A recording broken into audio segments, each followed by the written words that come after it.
மாணவர்களே, இன்றைய கிளாஸில் இயல் 3ல் உள்ள பயிற்சி ஃபுல்லாக பார்க்க போகிறோம். இந்த பயிற்சியில் பார்த்தீங்கன்னா ஃபஸ்ட்டு பயிற்சியில் என்ன இருக்குது அப்படின்னா, கவிதையை நிறைவு செய்க அப்படின்னு. கவிதையை நிறைவு செய்க ஒரு சென்டென்ஸ் தொடங்கியிருக்காங்க. அடுத்து நீ எழுதி முடிக்கணும். வானும் நிலவும் அழகு அப்படின்னு கொடுத்துருக்காங்க. நீ அடுத்தது என்ன எழுதலாம்? வயலும் அப்படின்னு தொடங்கிங்க. வயலில் என்ன இருக்கும்? பயிர். அப்போ வயலும் பயிரும் அழகு. அடுத்தது வானும் மேகமும் அழகு, வசந்தமும் தென்றலும் அழகு அப்படின்னு என்ன செய்யலாம்? நிறைவு செய்யலாம். அல்லது உனக்கு தெரிந்த ஏதாவது வார்த்தைகளை போட்டுவிட என்ன செய்யலாம்? நிறைவு செய்யலாம். அடுத்த படம் உணர்த்தும் கருத்தை 5 வரிகள் எழுது. அந்த படத்தில் என்ன கருத்து இருக்குது அப்படின்னு. எல்லாரும் ஒன்று கூடி என்ன செய்கிறாங்க? விளையாடுறாங்க. அப்போ அதை வச்சு நீ என்ன செய்யலாம்? எழுதலாம். கூடி வாழ்ந்தால் கோடி நன்மை, ஒன்று சேர்ந்து விளையாடு, பணி இருப்பின் அதை ஒதுக்கி விட்டு விளையாடு, ஆனந்தமாய் விளையாடு, விளையாடுவது உடலுக்கும் உள்ளத்திற்கும் மகிழ்ச்சி தரும். அப்போ நீ எதோ மையப்பொருளாக எடுத்திருக்கா? விளையாட்டை மட்டும் மையப்பொருளாக எடுத்து அதை வச்சு என்ன வச்சுருக்கா? 5 வாக்கியம் எழுதியிருக்கோம். புரியுதா? அந்த விளையாட்டு அவங்க அப்போ அந்த படத்தில் என்னது விளையாடுறத வச்சு விளையாடுறாங்க. அந்த விளையாட்டை வச்சு நம்ம என்ன வச்சுக்கோ? 5 சென்டென்ஸ் வாக்கியம் அமைத்து எழுதணும். அடுத்த கொடுக்கப்பட்டுள்ள சொற்களை ஒரு தொடரின் முதல் மற்றும் இறுதி சொல்லாக கொண்டு சொற்றொடர் உருவாக்குக. ஒரு சொல்ல முதல்ல வச்சு அந்த சொல்ல வாக்கியம் அமைக்கலாம், அல்லது கடைசியாகவும் அதை கொண்டு வரும் மாதிரி வாக்கியம் அமைக்கலாம். ஃபஸ்ட்டு ஓவியக்கலை அங்கே கொடுத்துருக்காங்க. ஓவியக்கலை கண்ணையும் கருத்தையும் கவர்கிறது. அடுத்ததில் நுண்கலைகளில் ஒன்று ஓவியக்கலை. அப்போ அந்த ஓவியக்கலை என்ற அந்த வார்த்தையை முதல்ல வச்சு வாக்கியம் அமைத்திருக்காங்க. அடுத்தது கடைசியிலும் வைத்து நினைச்சிருக்காங்க, வாக்கியம் அமைச்சிருக்காங்க. அடுத்து அங்கே இசைன்னு ஒரு வார்த்தை இருக்குது. இசைக்கு மயங்காத உயிர்கள் இல்லை. இசைன்னு எனது பாட்டு. அப்போ இசைக்கு மயங்காத உயிர்கள் இல்லை முதல்ல வச்சுருக்காங்க. அடுத்து லாஸ்ட்டில் எல்லா மக்களும் விரும்புவது இசை. கடைசி அந்த இசை. கட்டடக்கலை நாகரிகத்தினுடைய வளர்ச்சி நிலை முதல்ல வச்சுருக்காங்க. அடுத்து இந்தியாவின் பெருமையை பறக்கிறது தாஜ்மஹாலின் கட்டடக்கலை அப்படின்னு கொடுக்கலாம். புரியுதா? அடுத்து வண்ணங்கள் நம் எண்ணங்களை வெளிப்படுத்தும் அப்படின்னு. அடுத்ததில் வானவில் உள்ளது 7 வண்ணங்கள். அப்போ முதல்ல வண்ணங்கள் வச்சு ஒரு வாக்கியம், அடுத்த வண்ணங்கள் கடைசியாக வச்சு ஒரு வாக்கியம் கொடுக்கணும். புரியுதா? அப்படி எழுதணும். அடுத்தது என்ன கொடுத்துருக்காங்க அப்படின்னா, சொல் கேட்டு எழுதுக. சொல்ல எழுத சொல்லியிருக்காங்க, அதை விடு.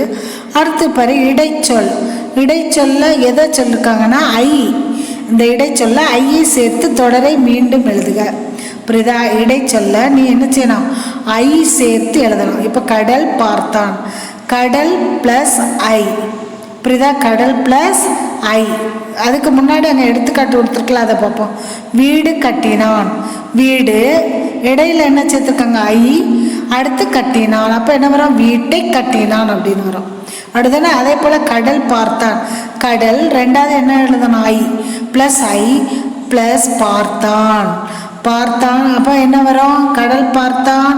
அப்போ நீ கடன் பார்த்தான், பார்த்தாள் எதனால பார்த்தாள் அப்படின்னா கடலை பார்த்தாள் அப்படின்னா, பார்த்தானா கடலை பார்த்தான். புல் தின்றது, புல் ப்ளஸ் ஐ, தின்றது புல்லை தின்றது. புரியுதா? அடுத்த கதவு தட்டும் ஓசை. இதில் ஐ எங்கே சேர்ப்பா? கதவு ப்ளஸ் ஐ, தட்டும் ஓசை என்ன எழுதுவா? கதவை தட்டும் ஓசை. பாடல் பாடினாள், பாடல் ப்ளஸ் ஐ, எப்போ என்ன வரும்? பாடலை பாடினாள். அறம் கூறினார், அறம் கூறினார் அப்படின்னா நீ என்ன எழுதணும்? அறத்தை கூறினார்னு எழுதணும். பிரதத்தை அறத்தை கூறினார், அறமை கூறினான்னு வராது, அறத்தை கூறினார் அப்படின்னு எழுதணும். புரியுதா? இப்படி இடைச்சொல்லான ஐயை சேர்த்து என்ன சொல்ல? தொடரை எழுதணும். புரியுதா? அடுத்த எங்கள் ஊர், அவங்களே ஒரு முன்னுரை தலைப்பு மாதிரி கொடுத்துருக்காங்க. அதை வச்சு நம்ம ஏதாவது ஒரு ஊரை எடுத்து அதை பற்றி என்ன செய்யணும்? எழுதணும். புரியுதா? அடுத்த மொழியோடு விளையாடு. அதில் நான் இனிமை தரும் இசைக்கருவி, எனது பெயர் 6 எழுத்துக்களை உடையது. புதிரை கண்டுபிடிச்சி நம்ம அதுக்கு என்ன செய்யணும், விடை எழுதணும். நான் இனிமையான இசைக்கருவி, ஒரு கருவி. எனது பெயர் எத்தனை எழுத்துல இருக்கும், 6 எழுத்துக்கள். அதில் இறுதியில் 4 எழுத்துக்கள் விலை உயர்ந்த ஒரு உலோகத்தை குறிக்கும். கடைசியாக இருக்கக்கூடிய 4 எழுத்துக்கள் ஒரு உயர்ந்த உலோகத்தை குறிக்கக்கூடியது. முதல் 2 மற்ற கடைசி 2 எழுத்துக்களை சேர்த்தா விலங்கின் வேறு பெயர் கிடைக்கும். முதல் 2 எழுத்தையும் கடைசி 2 எழுத்தையும் சேர்த்தோம்னா விலங்கினுடைய மற்றொரு பெயர் என்ன, அந்த பெயர் கிடைக்கும். அப்போ நான் யார் அப்படின்னு கேட்டிருக்காங்க. 4 விலை உயர்ந்த உலோகம் எது வரும், தங்கம். அடுத்தனமா தங்கம். அடுத்தது முதல்ல 2 எழுத்தும் கடைசி 2 எழுத்தும் விலங்கினுடைய வேறு பெயர் என்னது, மிருகம். அப்போ இதில் என்ன ஆன்சர் வரும், மிருதங்கம் அப்படின்னு எழுதணும். அடுத்தது பாரு, நான் ஒரு காற்றுக்கருவி. நான் ஒரு காற்றுக்கருவி. நான் புல் வகையை சேர்ந்த தாவரத்திலிருந்து உருவாக்கப்படுகிறேன். நான் ஒரு காற்றுக்கருவி.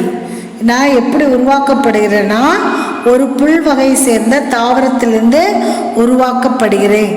எனது பெயர் 7 எழுத்துக்களை கொண்டது. என்னுடைய பெயர் எத்தனை எழுத்து, 7 எழுத்து. முதல் 2 எழுத்துக்கள் ஒரு தாவர வகையை குறிக்கும். முதல் 2 எழுத்து ஒரு தாவர வகையை குறிக்கும். இறுதி 3 எழுத்து எனது வடிவத்தை குறிக்கும். நான் யார் அப்படின்னு கேட்டிருக்கு. அப்போ முதல் 2 எழுத்து தாவரத்தை குறிக்கும். தாவரம் இது புல் என்ற எழுத்தை குறிக்கும். லாஸ்ட் 2 எதை குறிக்கும், இதில் என்னது, காற்றுக்கருவின்னு. அப்போ குழல் அப்படிதானே, அப்போ புல்லாங்குழல் அப்படின்னு வரும். புரியுதா? இதை வச்சு என்னது, அவங்க கொடுக்குற கொஸ்டினை வச்சு நம்ம நினச்சிடும் புதிரை விடுவிச்சு ஆன்சரை கண்டுபிடிக்கணும். அடுத்த பின்வரும் பத்தியை படித்து கேட்கப்பட்டுள்ள வினாக்களுக்கு விடை எழுதுக. ஒரு பேராகிராஃப் கொடுத்துருக்காங்க, அதுக்கு அடுத்தல என்ன கொஸ்டின் கொடுத்துருக்காங்க, அதுக்கு ஆன்சர் என்ன செய்யணும், நீ அந்த பத்தியிலேருந்து எடுத்து எழுதணும். பத்தியை படிக்கிறேன். சாலை விபத்துகளை தவிர்க்க சாலை விதிகளை அறிந்து ஒவ்வொருவரும் வாகனங்களை ஓட்ட வேண்டும். சாலை விபத்தை தடுக்கணும் அப்படின்னு சொன்னால் அந்த சாலை விதிகளை நம்ம என்ன செய்யணும், அறிந்து வாகனத்தை ஓட்ட வேண்டும். சாலையில் வாகனங்கள் இடப்புறமாக செலுத்த வேண்டும். இருவழியின் சாலையில் மையத்தில் விட்டுவிட்டு போடப்பட்டுள்ள வெள்ளைக்கோடு இரு போக்குவரத்து சாலை சரிசமமாக பிரிக்கப்பட்டுள்ளதை குறிக்கும். புரியுதா? இருவழி சாலைன்னா நடுவில் என்ன இருக்கும், வெள்ளைக்கோடு போட்டு என்ன சரிசமமாக பிரித்து காட்டப்படும். புரியுதா? வாகனத்தை நம்ம எப்போ எங்கே செலுத்த வேண்டும், இடதுபுறமாக செலுத்த வேண்டும். அதை தான் குறிப்பிட்டிருக்கு. வாகனங்களை முந்துவதற்கு கோட்டுக்கு வலது பக்கம் உள்ள சாலையை பயன்படுத்தி கொள்ள அனுமதி உண்டு. நம்ம ஒரு வாகனத்தை முந்தி போனோம் அப்படின்னா வலது பக்க சாலையில் பயன்படுத்தி கொள்ளணும். அப்படிதான் இடது பக்கம் என்னச்சக்கூடாது, பயன்படுத்தக்கூடாது. இருவழி சாய் மையத்தில் தொடர்ச்சியாக வெள்ளை அல்லது மஞ்சள் கோடு வரையப்பட்டிருந்தால் முந்துவதற்கு வலது பக்க சாலையும் பயன்படுத்தக்கூடாது. இருவழி சாலையாக இருக்குன்னு வையே, அங்கே வெள்ளையும் மஞ்சள் கோடு போடப்பட்டிருந்தா நீ அந்த முந்துவதற்கு வலது பக்கத்தை நினைச்சக்கூடாது, பயன்படுத்தக்கூடாது. ரெட்டை மஞ்சள் கோடு வரையப்பட்டிருந்தால் முந்துவதற்கு எக்காரணம் கொண்டும் வலது பக்க சாலையை பயன்படுத்தக்கூடாது. ரெட்டை கோடு போட்டிருந்தாலும் வலது பக்க சாலையை பயன்படுத்தக்கூடாது. ஒரு வழி பாதை என்று குறிப்பிட்டுள்ள சாலையில் அனுமதிக்கப்பட்டுள்ள திசையில் மட்டுமே வாகனங்களை செலுத்த வேண்டும். தட கோடுகள் இடப்பட்டுள்ள சாலையில் தடத்தின் உள்ளே வாகனங்களை செலுத்த வேண்டும். வாகனத்தை பின்தொடரும் போது மிகவும் நெருக்கமாய் பின்தொடரக்கூடாது. திரும்பும் போது சைகை காட்ட அடையாள விளக்கை ஒளிர செய்ய வேண்டும். புரியுதா? அப்போ சாலையில் போகும்போது எவ்வாறு நாம் என்னென்ன விதிகளை பயன்படுத்தணும் அப்படின்றது தான் இந்த பத்தியெல்லாம் குறிப்பிடப்பட்டிருக்கு. அதில் என்ன கொஸ்டின் கேட்டிருக்காங்கன்னா, சாலையின் எந்த பக்கம் வாகனங்களை செலுத்த வேண்டும். ஃபஸ்ட்டே அதில் கொடுத்துருக்கு. எந்த பக்கம் போட்டுருக்கு, இடது பக்கம். கரெக்டா? இடது பக்கம் வாகனத்தை செலுத்த வேண்டாம். அடுத்தது என்ன கேட்டிருக்குன்னா, விட்டு விட்டு போடப்படும் வெள்ளைக்கோடு எதனை குறிக்கும்? இருவழி சாலையத்து மையத்தில் விட்டு விட்டு போடப்பட்டுள்ள வெள்ளைக்கோடு இரு போக்குவரத்துக்காக சாலை சரிசமமாக பிரிக்கப்பட்டுள்ள. அப்போ என்ன, அந்த வெள்ளைக்கோடு எதை காட்டுறது? சாலை சரிசமமாக பிரிக்கப்பட்டுள்ளதை குறிக்கும். அடுத்தது, எந்த கோட்டை தாண்டி வாகனங்களை முந்தி செல்ல அனுமதி இல்லை?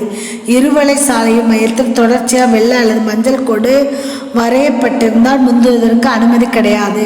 அடுத்தது என்ன சொன்ன, இரட்டை மஞ்சள் கோடு வரையப்பட்டிருந்தால் முந்துவதற்கு எக்காரணம் கொண்டும் வலது பக்க சாலையை பயன்படுத்த கூடாது. அப்போ இதெல்லாம் அந்த 2 இதையும் எழுதணும். அடுத்தது, ஒரு வழிப்பாதை எனப்படுவது யாது? ஒரு வழிப்பாதை என்று குறிப்பிடப்பட்டுள்ள சாலை ஒரு வழிப்பாதை ஆகும். ஒரு வழிப்பாதை என்று குறிப்பிடப்பட்டுள்ள சாலை தான் ஒரு வழிப்பாதை ஆகும். அச்சாலையில் அனுமதிக்கப்பட்டுள்ள நிலையில் மட்டுமே வாகனங்களை செலுத்த வேண்டும். யாருக்கு அனுமதி இருக்கோ அவங்க மட்டும்தான் அந்த சாலையில் வாகனத்தை செலுத்தணும். அப்படின்னா என்ன போகணுமோ அது மட்டும்தான் அந்த பக்கம் போகணும். கார் போனால் கார் போகணும், பஸ் போனால் பஸ் போகணும். எது போகணுமோ அது மட்டுமே அங்கே செலுத்தப்பட வேண்டும். வாகனங்களை பின்தொடர்களை முறைகளையும் கூறுக. வாகனத்தை பின்தொடரும் போது மிகவும் நெருக்கமாக பின்தொடரக்கூடாது. வாகனத்தில் நம்ம பின்தொடரும் போது மிக தொட்டி பக்கத்தில் போய் என்ன செய்யக்கூடாது, பின்தொடரக்கூடாது. திரும்பும்போது சைகை காட்ட அடையாள விளக்கை ஒளிர செய்ய வேண்டும். திரும்பும்போது சைகை காட்ட என்ன பண்ணணும், அடையாள விளக்கு இருக்குல்ல, அந்த விளக்கை என்ன செய்யணும், ஒளிர விட செய்ய வேண்டும். அப்போ அது நம்ம திரும்பதை காட்டும். இப்படி தான் நம்ம வாகனங்களை என்ன செய்யணும், பயன்படுத்தணும், சாலை விதியை பின்பற்றணும் அப்படின்னு சொல்கிறாங்க. நன்றி.